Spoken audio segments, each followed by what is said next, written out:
Hello, ladies and gentlemen. Welcome back to the Robin's Nest. And boy, is there some big news. Big news. Ram announced formally today, officially, that they are coming back to NASCAR 2026. Moving forward, 2027 being the tentative target date to go Cup racing. And that's exciting news, man. It's a big deal.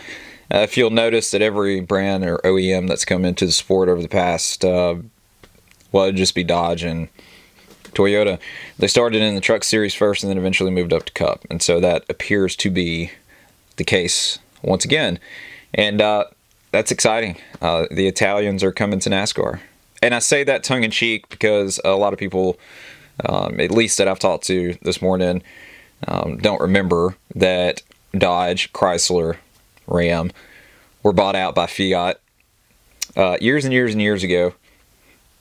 And then Fiat formed with another group, merged with another group, and formed Stellantis, which is the parent company today. But in its heart and in its soul, it's Italian.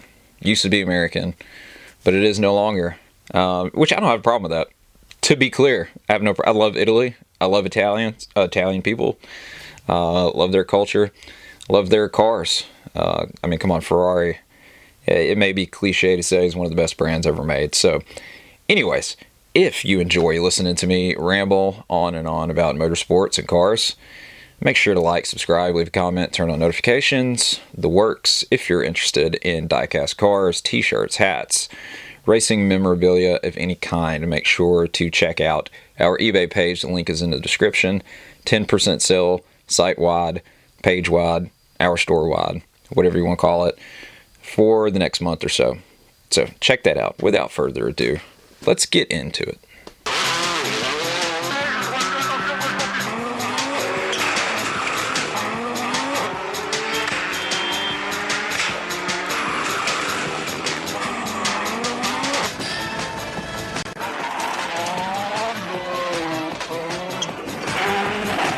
So more big news that happened this weekend. Supercars were racing in Perth, Australia. And Ryan Wood is teammates with Chaz Mostert, and they both drive for Walkinshaw Andretti United, which is a merge partnership, whatever you want to call it, between Andretti Autosport, Ryan Walkinshaw, and Zach Brown. Yes, the Zach Brown from McLaren. Ryan's daddy used to own a Supercars team back in the day. If you're familiar with Supercars history, his daddy's team was the team to beat, the Holden Racing team. They were a full factory backed effort in the 2000s. Mark Scaife drove for him and won a bunch of races, a bunch of championships. And the Arrows Formula One team, Ryan's daddy also owned that as well towards the end of their lifespan, the team's lifespan, I should say.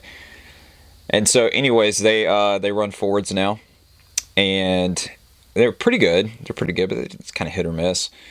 Some weekends they'll be really great. Some weekends they'll just kind of be middle of the road. Chaz Mostert, he won pole for the first race of this. I think they had 4 rounds of the Perth race weekend. And so he won pole, and in his interview he's talking about all the trolls and haters online because he's got a kid now, and they're claiming that ever since he had his kid, he's not focused, and so that's why he's mid-pack most weekends. But I know that's not the case because their form has kind of been that way since before he had a baby. So they've just been hit or miss for whatever reason, and that's not a dig at him. It's just a fact that they've been hit or miss. So, and Woody, that's his nickname, by the way. That's what everyone calls him, Woody. It's kind of hard not to get in that habit from watching it. So, Ryan, this is his sophomore year. He was a rookie last year, and I'm pretty good at being able to call this kind of stuff. I remember sitting on the couch with my wife watching some races last year, and Ryan always had speed. He was just really, really rough around the edges. Okay, he'd put himself in bad positions often. Races where he should have finished up front, he ended up not because he'd make a stupid mistake. Not stupid, but a rookie mistake. and end up costing himself a good finish. He's cleaned that up this year, and he's just been really fast, and the results are starting to come. And so the first round of this weekend, he qualified second, passed Chaz, and went on to win the race. Now, he had to hold off Will Brown. Will was catching him. Will drives for 888, the Red Bull team, basically the Hendrick Motorsports of supercars. And Will was catching him, had fresher tires, and then once he got to him, he couldn't really do anything with him. So Ryan did a good job. The second round was starting to shake out the same way, and Ryan ended up having a suspension failure or something like that when he was leading, and so it cost him. Then the rest of the weekend went like Supercars normally goes, which is Red Bull, 888 engineering, and I've beaten this horse. I'm beating a dead horse because I've been saying this over and over again. Till I'm blue in the face, but something clearly needs to be done with supercars and a cost cap.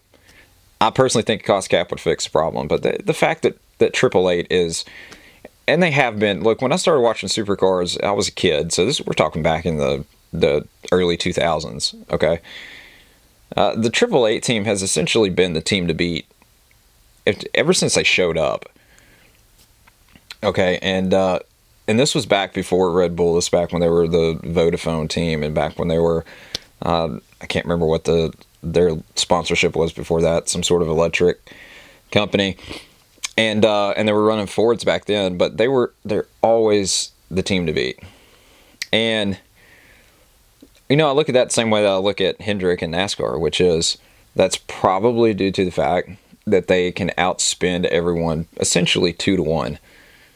And the more money that you put in a program, the better it's going to be. I mean, they lost Shane a couple of years ago for Shane came to America to race NASCAR. They hired Will Brown. Will had run good with Erebus up until he announced that he was going to leave. It was about partway through the year before last, I think it was. And as soon as he announced that he was leaving to go to 888, then performance fell off a cliff. I wonder why. And then he comes over to 888 and wins championship. It's just one of those things. It's like if you switch drivers and you don't miss a beat, yes, the drivers are good. I'm not knocking them at all, so don't take it that way. I'm just saying that if you don't miss a beat at all, period, then you've got something that no one else does. And I'm not saying that they're cheating. I'm just saying that monetarily wise, they can outspend everybody. It's just a fact. It just is what it is. And there's nothing wrong with that. You're not breaking any rules. It's within the parameters. It just needs to be addressed, I think. Bring everyone down to like an even playing field. Chaz has commented before that the 888 cars have more motor than they do. When he's on straightaway, you get off the corner, essentially the same, but then they just walk away from you down the straightaway. Well, that's because they've got more motor than you do. It's just as simple as that. And so, anyways, I know it's kind of a rabbit hole thing, but I think that needs to be addressed. If Ryan hadn't held off in that first round, then it would have been a complete sweep for Red Bull this weekend. So I hate it. I hate seeing teams show up and just stink up the show. Alex Palou's been doing it this year up until last weekend. Well, maybe one other round this year, but outside of that, he's been stinking everybody up in IndyCar, and I just think it's not conducive for a good show. I was watching the 4 hours of Mid-Ohio IMSA race. That's I think it's probably still going on right now. And we got in conversation about the Delta Wing in the live chat, and I had forgotten about the Delta Wing. If you don't know what the Delta Wing is, okay, it was a prototype car that was built by, I think, Panas. I don't know the correct way of saying that. So the car was a prototype. The back of the car was kind of your normal configuration for a prototype car. But then the front wheels were like this far apart from one another. So the car was kind of shaped like an arrow.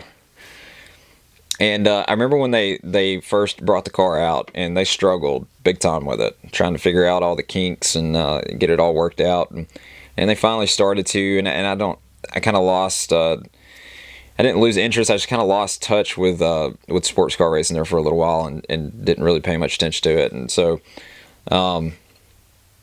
they stopped running it, and which I'd love to see something similar to that come back.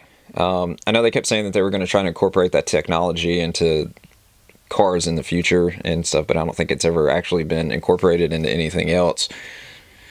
It'd be really neat to see that come back, and I love the fact that the Pana's name is being invoked in 2025, because Don, he died several years ago, and so his cars have kind of been gone, but it's kind of cool to see him talked about. And but anyways, I just wanted to brag about the fact that that Woody got a win finally. Cool stuff, man. And what I was saying about rookies being able to spot talent, my wife and I were sitting on the couch watching Piastri a couple years ago when he was a rookie, and everyone was giving him a hard time because he was getting smoked by Lando.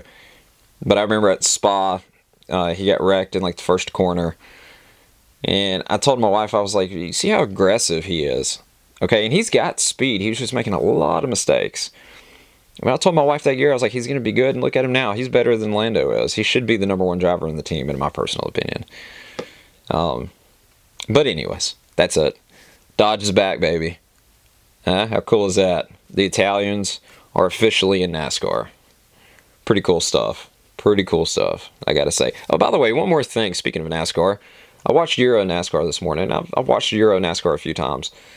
And if you haven't, check out their YouTube page. Okay, they live stream all their races on YouTube for free, so check that out. I'll put the link in the description. That is some good racing, man. I would love to see those cars on an oval. I mean, to me, that's like the closest thing out there to the Gen 4 car, and the Gen 4 car was fan-freaking-tastic. Okay? If we could get anything close to that, I'd love to see it. And so, like, watching Euro NASCAR, it's fun, man. It's fun. Road racing, it's rough but fair, you know. No just deliberately running each other over like what you see in NASCAR, like what you saw in the truck race yesterday. I don't know if all that stuff was deliberate, but that truck race quickly devolved into a joke. You know, NASCAR spent 10 minutes under caution picking up a tire carcass just so they could get down to 5 laps to go, so they could put on a cute show. And you end up having wreck after wreck after wreck. That's what happens when you have restarts with less than 5 to go. Of course, they don't care. They're just wanting to put on a show. And then you have the guy that's running 20th all day ends up winning the race because everybody else is in the garage area.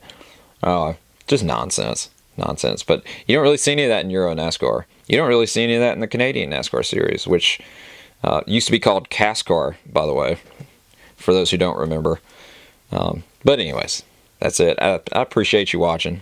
Listen to me ramble. If you enjoyed this, make sure to like, subscribe, turn on notifications, leave a comment. Make sure to check out our eBay if you're interested in any of the stuff I talked about before, diecast, t-shirts, hats, any of that kind of stuff.